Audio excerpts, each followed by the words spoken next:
పూర్తి నేస్తాలైన శ్రీరుద్ర వారి మట్టి గణేశ విగ్రహాలు ఇప్పుడు అన్ని రత్నదీప్ స్టోర్స్ లో లభ్యం. త్వరపడండి. ప్రస్తుతం మనం ఖైరతాబాద్ గణాధిపతి దగ్గర ఉన్నామండి. ప్రత్యేకించి ఈసారి సప్తముఖ మహాశక్తి గణపతిగా ఖైరతాబాద్ గణనాథుడు భక్తులకు దర్శనమిస్తూ ఉన్నాడు. ఇంకా విశేషాలు తెలుసుకుందాం. మనతో పాటు ఉన్నారు గణేష్ ఉత్సవ కమిటీ నుంచి. నమస్కారం అండి, మీ పేరు? శ్రవణ్ గారు. ఓకే, ఈసారి అసలు ఏర్పాట్లు ఎలా ఉన్నాయి, అలాగే ఆ విఘ్నేశ్వరుడి గురించి కూడా విషయాలు తెలియజేయండి. ఈ 2024 సంవత్సరంలో సప్తముఖ వినాయకుడిగా కొలువుతీరిన మా ఖైరతాబాద్ గణేశుడు ఖైరతాబాద్ గణేష్ ఉత్సవ్ కమిటీ తరఫున మా ఎమ్మెల్యే గారు అయినటువంటి దానం నాగేందర్ గారి వారి అధ్యక్షతతో ఈ కార్యక్రమం ముందుకు సాగుతుంది. ఇక్కడ ఏర్పాట్లు చూసుకుంటే ప్రతి సంవత్సరంలోనే ఈ సంవత్సరం కూడా అనుకున్న దానికంటే ఇంత ఎక్కువనే జనాలు రావడం జరుగుతుంది. ఈ మహాగణపతిని దర్శించుకోవడం జరుగుతుంది. ఇక్కడి నమ్మకం జనాలకి ఏంటంటే ఇక్కడ వచ్చి కోరికలు కోరుకుంటే ఎటువంటి కోరికైనా నెరవేరుతుందని చెప్పి ఒక గట్టి బలమైన నమ్మకం. కాబట్టి ఇంత వేలాదిగా జనాలు వచ్చి వాళ్ళకి కొన్ని చిన్న ఇబ్బందులు ఉన్నప్పటికీ అన్నీ సర్దుకొని భక్తితో వచ్చి ఈ యొక్క గణేషుని దర్శించుకోవడం జరుగుతుందండి ప్రతి సంవత్సరం. మొత్తం 70 అడుగులు. ఈసారి 70 అడుగుల్లో 7 ముఖాలతో కనిపిస్తాడు స్వామి. ఇంకా ఈసారి ఇంకా ఏమైనా ప్రత్యేకతలు ఉన్నాయా ఎప్పటిలా కాకుండా? ఎందుకంటే వినాయకుడిని ఇలా పెట్టడం కూడా గణేష్ ఉత్సవ కమిటీ నుంచి 70వ సంవత్సరం. 70వ సంవత్సరం కాబట్టి 70 అడుగుల వినాయకుడు హైట్ ఒకటి తీసుకున్నామండి. ఇంకోటి వచ్చేసి మన అయోధ్య నుంచి రాములవాడి డెకరేషన్తో ఒకటి పెట్టాము. ఇది తీసుకెళ్లేటప్పుడు ఇంకా శోభాయాత్రలో కొన్ని అరేంజ్మెంట్స్ చేసాము. శోభాయాత్రలో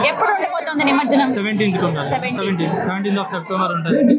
ఇంకా ఆ రోజు కూడా చాలా డిఫరెంట్ గా ప్లాన్ చేస్తున్నారు. స్వామివారి లడ్డు కూడా చాలా ప్రత్యేకమే. ఈసారి మరి లడ్డు విశేషాలు? లడ్డు ప్రతి సంవత్సరంలోనే ఈ సంవత్సరం కూడా 300 కిలోల లడ్డు వచ్చింది తాపేశ్వరం నుంచి. స్వామి దగ్గర పెట్టలేరండి, కింద నుంచే సెకండ్ డే థర్డ్ డే నుంచి పబ్లిక్ కి డిస్ట్రిబ్యూట్ చేయడం జరుగుతుందండి. ఇక్కడ కిందనే పెట్టేస్తున్నారు. ఈసారి టైమింగ్స్ ఎలా ఉంటాయండి? ఎప్పుడెప్పుడు దర్శనం చేసుకోవచ్చు? ఇది మార్నింగ్ 5 నుంచి స్టార్ట్ అవుతుందండి. మార్నింగ్ 5 నుంచి ఈవినింగ్ 11 నైట్ 11:30 12 వరకు. మధ్యలో బ్రేక్ అలాంటివి ఏముండదండి, బ్రేక్ ఏముండదండి. సండే ఇంకా ఎక్కువ మంది వచ్చే సండే హాలిడే కాబట్టి, ప్లస్ ఈ రోజే సాటర్డే హాలిడే ఉంది. పబ్లిక్ ఫెస్టివల్ అయినప్పటికీ కూడా ఇంట్లో పూజ చేసుకొని వాళ్ళ టైం తీసుకొని మరీ గణేశుడికి వస్తున్నారు. దేవుడు కూడా భగవంతుడు కర్ణించి వర్షం కొంచెం ఆపితే ఇంకా పబ్లిక్ ఇంకా వచ్చి వాళ్ళు దర్శనం చేసుకొని అందరికి ఎటువంటి అసౌకర్యం కలగకుండా అందరూ బాగుండాలి అని చెప్పి. ఎంతమంది రావచ్చు ఈ సంవత్సరం అనుకుంటున్నారు మీరు? మొత్తం 11 days కి మిక్స్ చేసుకుని మనం 30 to 35 lakhs టచ్ అవుతారండి ఈజీగా. మొత్తం ఓవరాల్ అన్ని డేస్ కనుక్కుంటే పర్ డే వచ్చేసి మనకి ఈజీగా 2 to 3 lakhs పబ్లిక్ మనకి వచ్చి దర్శనం చేసుకొని వెళ్తుంటారండి. సో ఏర్పాట్లు అయితే అన్ని వండర్ఫుల్గా ఉన్నాయి. గవర్నమెంట్ సైడ్ నుంచి కూడా చాలా సపోర్ట్ ఉంది కమిటీకి. కమిటీ యొక్క సూచనలు తీసుకొని కమిటీ సూచనల ప్రకారంగానే గవర్నమెంట్ కూడా మాకు ఫేవర్ చేసుకుంటూ ప్రతి ఒక్క ఫేవర్ చేస్తుంది. సో విన్నారు కదా, ప్రత్యేకమైన ఏర్పాట్లు చేశారు. ఈసారి 70 సంవత్సరాలు అవడంతో ఆ 70 సంవత్సరాలకి గుర్తుగా 70 అడుగుల గణపతి కావచ్చు, అలాగే 7 ముఖాలతో స్వామి కనిపిస్తూ ఉన్నారు. అన్ని ఏర్పాట్లు చాలా చక్కగా చేశామండి, ఎలాంటి ఇబ్బంది లేదు.